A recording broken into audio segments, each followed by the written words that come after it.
मनु और शत्रुपा जी पहुंच गए नैमिषारण्य। नैमिषारण्य में कहाँ पहुंचे? गोमती नदी के तीर पर, गोमती नदी के किनारे पहुंचे और वहां पर उन्होंने स्नान किया। गोमती नदी में स्नान करके बाहर और भीतर से पवित्र होकर अपने भाव को पवित्र करके उन्होंने उसके बाद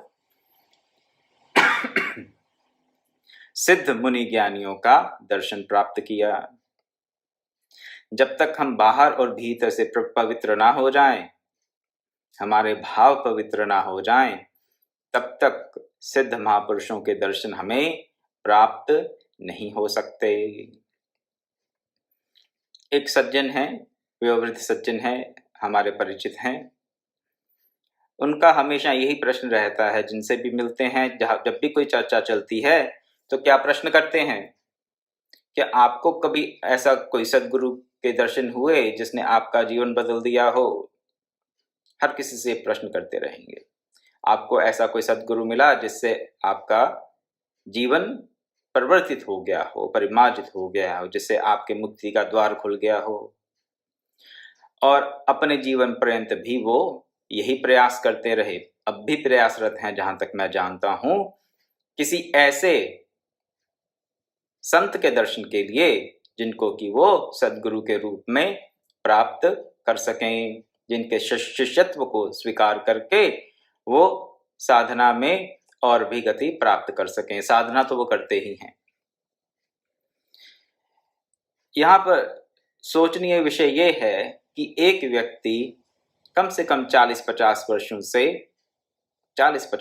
से भ्रमण कर रहा है, निरंतर तो नहीं, लेकिन जब भी उनको समय मिलता है वो भ्रमण पर निकल पड़ते हैं, तीर्थ यात्रा करते हैं, तीर्थ स्थानों में जाकर साधु संतों से मिलते हैं और इस बात का सतत अन्वेषण करते रहते हैं कि कहाँ कोई ब्रह्मज्ञानी श्रोत्रिय ब्रह्मनिष्ठ गुरु मिल जाए।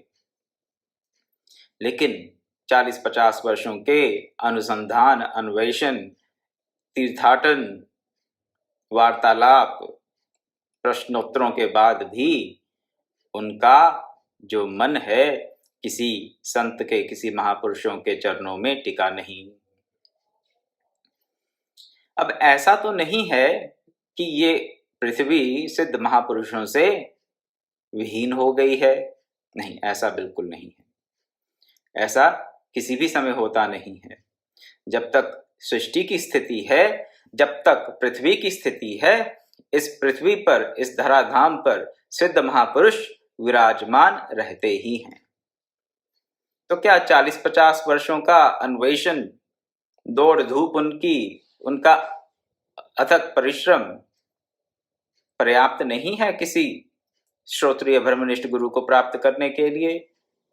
नहीं, पर्याप्त नहीं हुआ उनके लिए। अब क्यों पर्याप्त नहीं हुआ? हमारी जो इंद्रियां हैं ये तो बाहर की तरफ ही देखती हैं, दूसरों के गुण दोषों का हम अन्वेषण करते रहते हैं, और अगर दूसरों के गुण दोषों का अन्वेषण करने में ही हम व्यस्त रहे तो अपने गुण दोषों के अन्वेषण का हमें समय ही नहीं मिलता, उस तरफ हमारा ध्यान ही नहीं जाता। और अगर अपने गुण दोषों का हम अन्वेषण नहीं करते, अपने दोषों का परिमार्जन नहीं करते, अपने भावों को शुद्ध नहीं करते, तो सिद्ध महापुरुष आपके समक्ष भी बैठे हों तो भी वो अपने आप को आपके सामने प्रकट नहीं करेंगे। और अगर आपने अपने आप को पूर्ण रूप से परिमार्जित कर लिया है साधना के द्वारा, अगर आपने अपने आप को पूर्ण रूप से परिमार्जित कर लिया है तो ईश्वर स्वयं आपके पास दौड़ते हुए आएंगे। यहाँ मनु और शत्रुपा जी के साथ भी ऐसा ही हुआ। उन्होंने वानप्रस्थ लेते ही ये ढूंढना शुरू नहीं किया कि कहाँ सिद्ध महापुरुष बैठे हैं, हम उनके चरणों में जाएं। पहले क्या किया? अपने भाव को शुद्ध किया, अंतर और बाहर के शौच को अपनाया, और फिर उनको सिद्ध महापुरुषों के दर्शन प्राप्त हुए। इसीलिए कहा जाता है कि शिष्य गुरु को नहीं ढूंढ सकता, गुरु ही शिष्य को ढूंढ लेते हैं, और ये बात 100% सत्य है। शिष्य में, एक अबोध शिष्य में, एक अज्ञानी शिष्य में ये सामर्थ्य कहाँ कि वो पहचान पाए गुरु को, ये सामर्थ्य कहाँ कि वो इस बात का अन्वेषण कर सके कि कौन तत्वज्ञानी है और कौन नहीं। अरे जो खुद ही अंधकार में बैठा है वो किसी और के चेहरे को कैसे देख सकता है? संभव ही नहीं है। आप थोड़ा विचार कीजिए। जो खुद अज्ञान के अंधकार में बैठा है वो कहाँ तत्व ज्ञान है कहाँ नहीं, इस बात का अन्वेषण करने में अक्षम है, समर्थ नहीं है।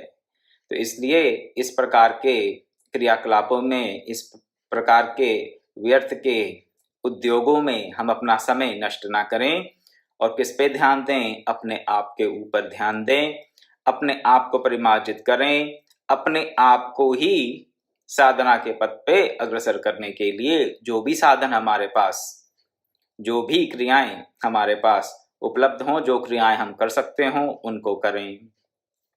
और अगर हम अपने साधनों प्राप्त साधनों का पर्याप्त हम उसका अगर सदुपयोग करते हैं, पर्याप्त सदुपयोग करें जो साधन हमें प्राप्त हैं, तो और साधन भी प्राप्त हो गए हमें भगवत मार्ग पर आगे बढ़ने के लिए, और सदगुरु का हमें मार्गदर्शन भी मिलता रहेगा। तो प्रयास कहाँ करना है?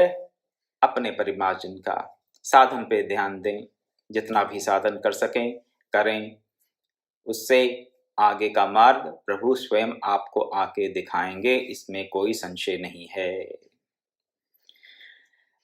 तुलसीदास जी कह रहे हैं, पहुंचे जाय धेनुमति तीरा, हर्षि नहाने निर्मल नीरा। हर्ष पूर्वक पुर नहा रहे हैं निर्मल नीर में, धेनुमति गोमती के जल में वो स्नान कर रहे हैं हर्षित होकर।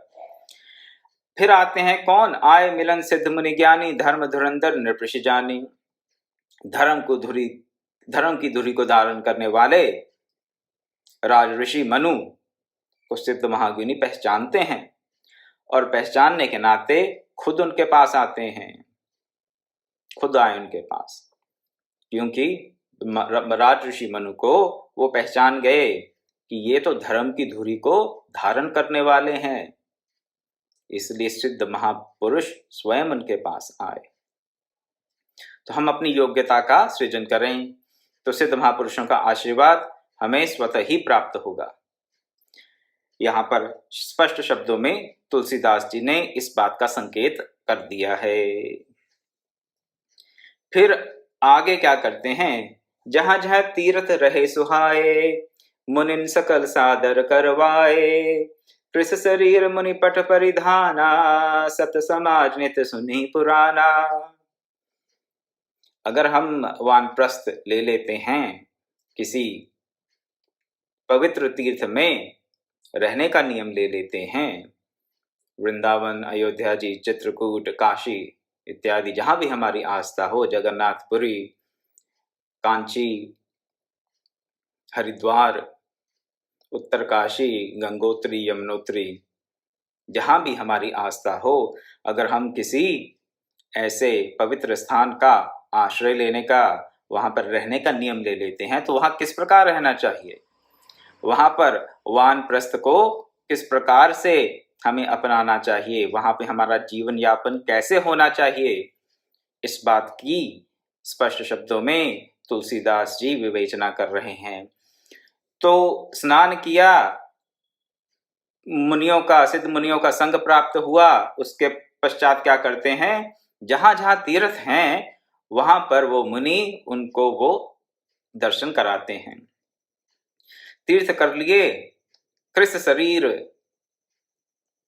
भोजन का जो आहार है उसका हमें नियमन करना होगा।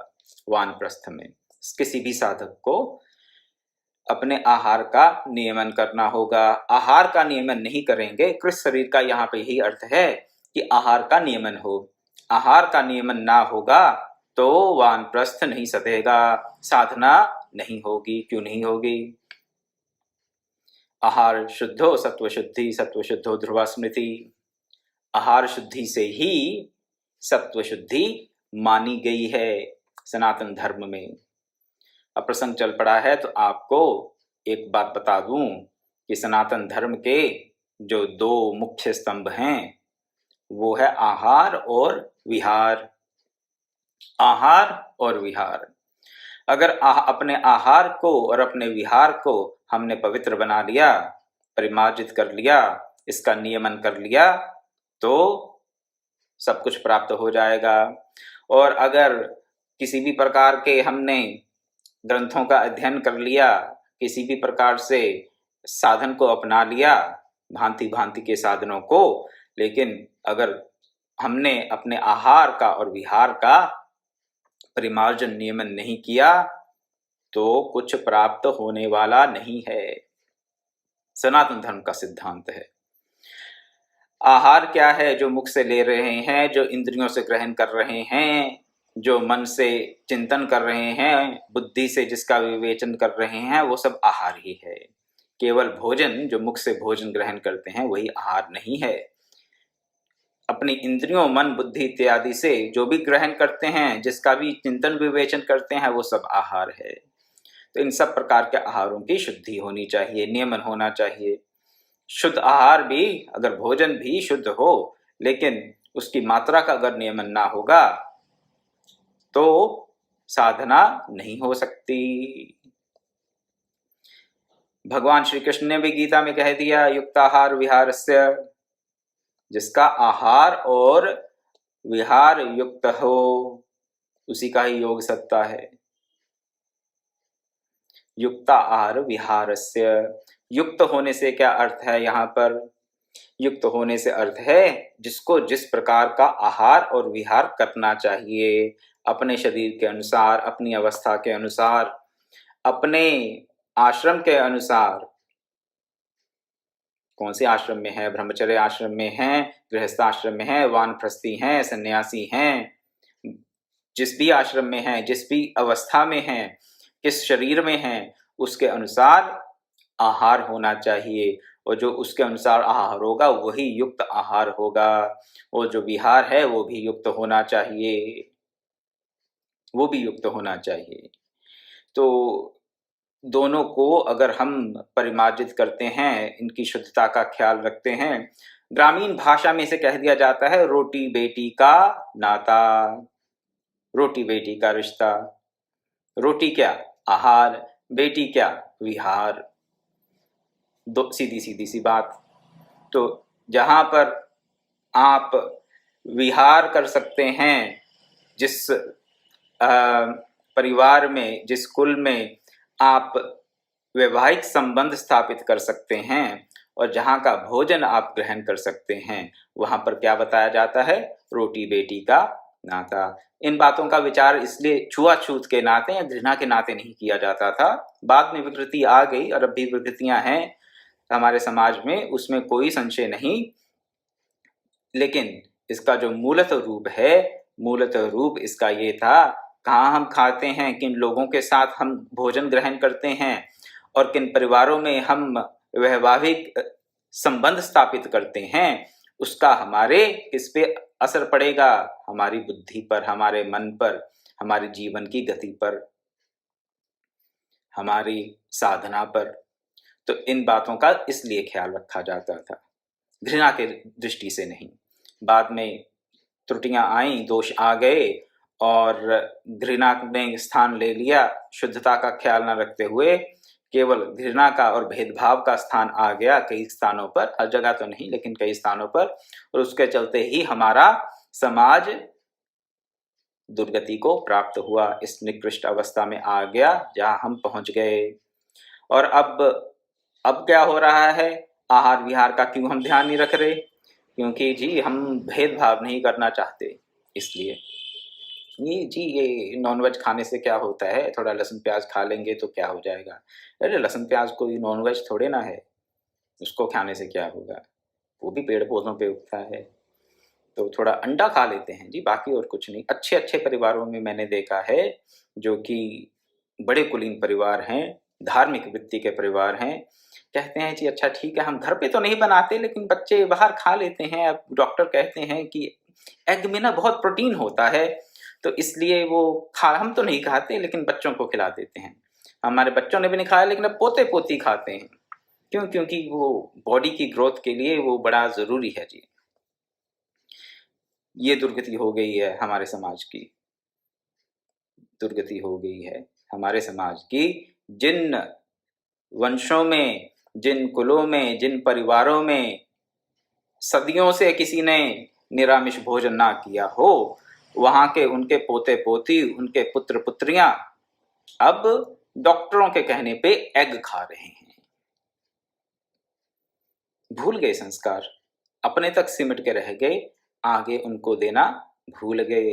जिनके दादा दादी सूर्योदय से पहले उठकर स्नान करके ही अपना भजन ध्यान साधन करके ही रसोई में जाते थे, वहां के अब बहुएं पोते पोतियां क्या करते हैं, 11-12 बजे उठ रहे हैं जी। अब तो जी लाइफस्टाइल ही ऐसा हो गया है, क्या करेंगे। ठीक है अभी, अब हो गया है तो हो गया है, लेकिन अगर आहार विहार का हम ध्यान नहीं रखेंगे तो सनातन धर्म को हम अपने जीवन में उतार नहीं सकते। इस बात को एक बार फिर से कह देता हूं, आहार विहार का अगर ध्यान नहीं रखेंगे तो इन बातों को जो कह रहे हैं यहाँ पर सुनकर अच्छा लगेगा, सुन देंगे, लेकिन जीवन में उनको नहीं उतार सकते। सनातन धर्म की हम चिंतन तो कर सकते हैं, उस पर पुस्तकें भी लिख सकते हैं, लेकिन जब तक सनातन धर्म को अपने जीवन में उतारेंगे नहीं, तब तक सनातन धर्म की रक्षा कैसे होगी। सीधी सी बात है। परंतु लोग बड़ी बड़ी कॉन्फ्रेंस कर लेंगे, महाभारत इत्यादि पे भी। मैं अभी विशेष उदाहरण तो यहाँ नहीं दूंगा, कुछ ऐसी घटनाएं मैंने देखी हैं अपने जीवन में कि लोग बड़ी बड़ी कॉन्फ्रेंस कर लेंगे, बड़े बड़े आयोजन कर लेंगे धर्म के नाम पर, परंतु अपने जीवन में उस सनातन धर्म के लिए अगर उनको आहार विहार की शुद्धि के लिए कहा जाए, जी ये हमसे नहीं होता। स्पष्ट शब्दों में उनका ये उत्तर रहता है। मैंने कई भले बंदों से कहा, भाई आप सनातन धर्म के इतने ज्यादा अगर रक्षक बनना चाहते हैं, सनातन धर्म की इतनी ही चिंता है आपको, तो सनातन धर्म के जो मूल स्तंभ हैं आहार और विहार, उसका तो थोड़ा ध्यान कीजिए, अपने जीवन में उतारिए। दूसरों के लिए आप एक उदाहरण बनिए, आपका जीवन एक रोल मॉडल हो, दूसरे आपकी तरफ देखें तो क्या हो, उनके मन में भी प्रेरणा जागे कि हाँ, सनातन धर्म के अनुरूप ऐसी जीवनचर्या, ऐसी दिनचर्या होनी चाहिए, और जितना हम प्रयास कर सकें उसके अनुसार अपने जीवन को उस प्रकार से ढालें। नहीं जी, हाँ बड़े बड़े लेक्चर करा लीजिए, परंतु नहीं, हमसे होगा नहीं। इतना ही नहीं, अब मैं कहाँ तक बताऊं, चलिए प्रसंग चला है तो बोल देता हूं। कुछ एक कथावाचक ऐसे हैं जो हमसे कहेंगे, महाराज जी हम साधन नहीं कर सकते, लेकिन ये बताइए कि हमारी जो कथा की पॉपुलैरिटी है वो कैसे हो। अरे भी भले आदमी, अगर साधन नहीं कर सकते, उस ईश्वर का चिंतन नहीं कर सकते, तो उस ईश्वर के बारे में, उस ईश्वर के नाम रूप लीला गुण धाम के बारे में चिंतन करोगे तो उसका क्या फल होगा, उसका क्या असर होगा लोगों पर। गुरुदेव ने एक पद लिखा है, वो आपके सामने रखता हूं। क्या अंधेरा दूर कर सकता डगर का, जब तक दीपक स्वयं जलता नहीं हो। क्या अंधेरा दूर कर सकता डगर का, जब तक दीपक स्वयं जलता नहीं हो। क्या बनेगा कोई पथ प्रदर्शक, जो स्वयं उस राह पर चलता नहीं हो। इतनी सी बात है। तो आहार विहार की शुद्धि का ख्याल रखें हम सब।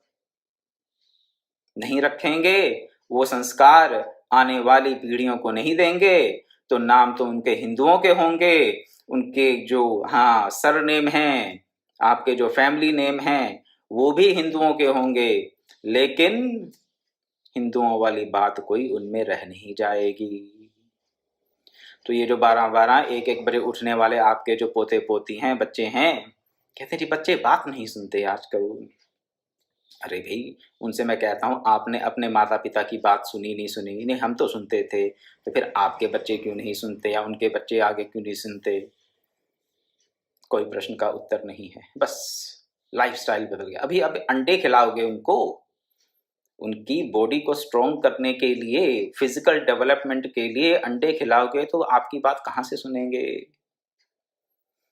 उनको अगर गाय का दूध नहीं मिलेगा पीने को, तो आपकी बात कहाँ से सुनेंगे? नहीं सुनेंगे। चलिए, आहार वहार पे बहुत बोल दिया, लेकिन ये रोटी बेटी आहार विहार युक्ता आहार विहारस्य, इन बातों का हम थोड़ा चिंतन करें, और अगर इनको नहीं अपनाएंगे तो फिर बात बनने वाली नहीं है। सनातन धर्म के ये मूल स्तंभ हैं। कृष शरीर मुनि पट परिधाना, शरीर उनका कृष हो गया। अगर आहार नियमित नहीं होगा तो वानप्रस्थ नहीं सधेगा, आहार नियमित नहीं होगा तो साधन नहीं हो सकता, बैठा ही नहीं जाएगा जी। जब तक शरीर स्थूल शरीर स्थिर नहीं हुआ तो मन कहाँ से स्थिर होगा? स्थिरता के लिए क्या चाहिए? साधन क्या है? साधन है मन की स्थिरता। मन की स्थिरता ही प्रथम साधन मान लीजिए। लेकिन मन की स्थिरता से पहले किसमें स्थिरता चाहिए? कम से कम स्थूल शरीर में स्थिरता होगी तो ही सूक्ष्म शरीर यानी कि मन में स्थिरता आएगी। अगर 5 मिनट के लिए आप एक आसन में बैठ नहीं सकते, 5-10 मिनट के लिए अगर हमारा स्थूल शरीर, ये फिजिकल बॉडी स्थिर नहीं हो सकती, तो मन में स्थिरता कहाँ से आएगी? और उसके लिए आहार का नियमन अत्यावश्यक है। तो वानप्रस्थ आश्रम में मनुष्य शत्रुपा क्या करते हैं? मुनियों जैसे वस्त्र धारण करते हैं और उनका शरीर कृश हो गया है। आहार के नियमन के चलते उनका शरीर कृश हो गया है। शरीर कृश होने से ये अर्थ ना लगा लीजिएगा आप कि हाँ कुछ खाए पिए नहीं और शरीर का सर्वनाश कर दें। नहीं, ये बात नहीं है। आहार का नियमन चाहिए। इसीलिए भगवान ने कहा गीता में युक्त आहार, जैसा आपके शरीर को, अपने स्थूल शरीर के अनुरूप आपको जैसा आहार चाहिए, भोजन चाहिए, वो आपको लेना ही चाहिए। कुछ साल पहले की बात है, कुछ वर्षों पूर्व मैं ऋषिकेश में था। वहां पर संस्कृत व्याकरण का अध्ययन कर रहा था। तो वहां पे मेरा स्वास्थ्य ज्यादा नहीं, थोड़ा सा बिगड़ गया। तो जो एक बार मैं नहीं जा पाया संस्कृत की कक्षा के लिए, व्याकरण की कक्षा के लिए नहीं जा पाया। तो आचार्य मुझसे पूछते कि क्या बात भी, कल आए नहीं आप? मैंने कहा ऐसा थोड़ा स्वास्थ्य कुछ गड़बड़ था कि यहाँ तक आने की मेरा, हाँ, प्रयास भी किया मैंने, लेकिन आ नहीं पाया। तो बोले कि अच्छा, भोजन भोजन तो ठीक से कर रहे हो? मैंने उनको बताया कि हाँ, मेरे कब क्या भोजन कर रहा हूँ। तो बोले नहीं, व्याकरण पढ़ने वाले को भोजन इससे ज़्यादा करना चाहिए। मैंने उनसे यही कहा, मैंने कहा देखिए आचार्य जी, ये कहते हैं युक्त आहार विहारस्य, तो कहते ये युक्त नहीं हुआ ना फिर। अगर शरीर सुचारू रूप से नहीं चल रहा तो ये फिर युक्त आहार नहीं हुआ। तो इसको दूसरे एक्सट्रीम पे ना ले जाएं। युक्त का अर्थ उपयुक्त समझ लीजिए, जो एप्रोप्रिएट है आपके शरीर के लिए, वो आहार ही युक्त आहार है। जो केवल मुख से नहीं बाकी इंद्रियों से भी लेते हैं, उन सबका परिमार्जन करना है। करेंगे, साधना होगी। और क्या करते हैं? कृष्ण शरीर के साथ मनुष्य रूपा मुनि पट धारण करते हैं। सत समाज नित सुनहि पुराना, सत समाज नित सुनहि पुराना। पुराणों का श्रवण करते हैं कहाँ? सत समाज में, सत्संग में बैठकर। सत्संग में बैठकर पुराणों का श्रवण करते हैं। अगर केवल अपनी इंद्रियों का नियमन करते रहे और भगवत भजन नहीं किया तो उसका कोई विशेष लाभ तो होगा, लेकिन जो परम लाभ होना चाहिए वो नहीं होगा। अपने मन को, अपनी इंद्रियों को विषयों से हटाकर कहाँ लगाना है?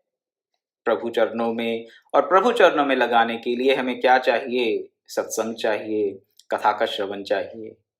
इसीलिए हर शाम को आपके सामने उपस्थित होता हूँ, ताकि हम सबको सत्संग का लाभ मिले। इसका और कोई मंतव्य नहीं है।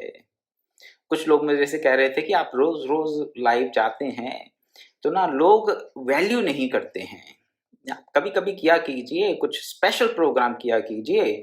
अब रूटीन में जाके ऐसे बोलोगे तो लोग क्या कहेंगे कि भाई ये इसका तो काम ही है, ये तो रोज ही बोलता है, इनका तो रोज रोज का काम है बोलना, ही तो रोज ऐसा नहीं हो सकता, कोई काम धंधा नहीं है इसलिए रोज आके बोलते हैं।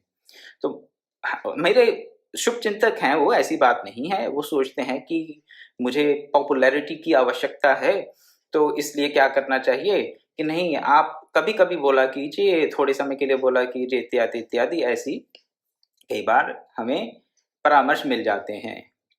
तो नहीं, वो सब बातें रहने दीजिए। हमें क्या चाहिए? सतत सत्संग चाहिए, निरंतर सत्संग चाहिए। मिलेगा सत्संग तभी क्या होगा? तभी होए सब संशय भंगा, जब बहुकाल करिए सत्संगा। बहुकाल के लिए सत्संग किया जाए, तभी सब संशयों का भंजन होगा, तभी सब संशय जाएंगे।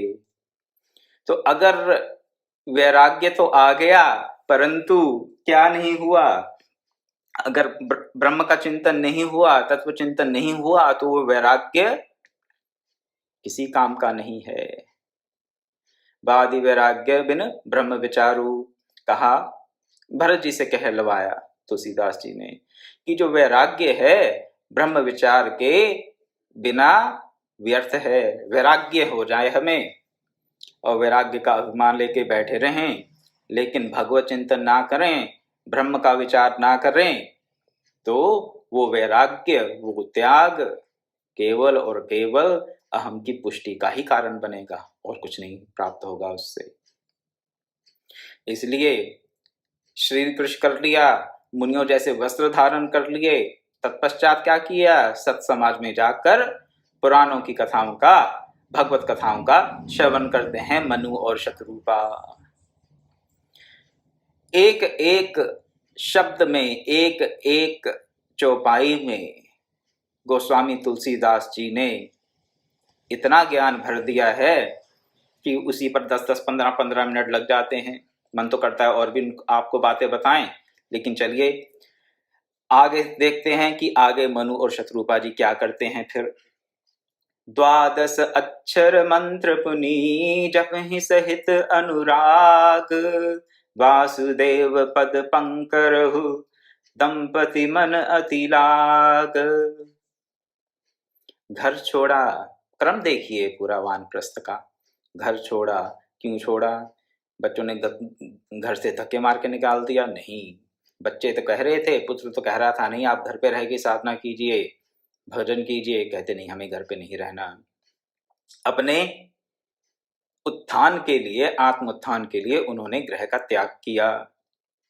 राजा थे, घर पर सब सुविधा थी, परित्याग करके सबका नैमिषारण्य में आ गए। नैमिषारण्य में आकर शुद्ध जल में स्नान किया, गोमती नदी के जल में स्नान करके, स्नान करने का अर्थ अपने आप को बाहर और भीतर से पवित्र किया। जब पवित्रता आई, भाव शुद्धि हुई, तो संतों के, सिद्धों के दर्शन हुए। सिद्धों के दर्शन से फिर क्या हुआ? उनको भांति भांति के तीर्थों का सेवन करने का अवसर मिला। सिद्धों के साथ ही, मुनियों के साथ ही जाकर तीर्थ सेवन करना श्रेयस्कर, वैसे भी कर लें तो अच्छी बात है, लेकिन साथ में अगर कोई ज्ञानी व्यक्ति हो ऐसा, तो वह आपको तीर्थों का मर्म बता देता है। और जब तक तीर्थों का मर्म समझ ना आए, तब तक तीर्थ की महिमा का जब तक बोध ना हो, तब तक पूर्ण रूप से उसका हमें फल नहीं मिलता। फल तो फिर भी मिलता ही है, तीर्थ सेवन का फल अवश्य मिलता ही मिलता है, तब तक जब तक हम वहां जाकर कोई अपराध ना करें।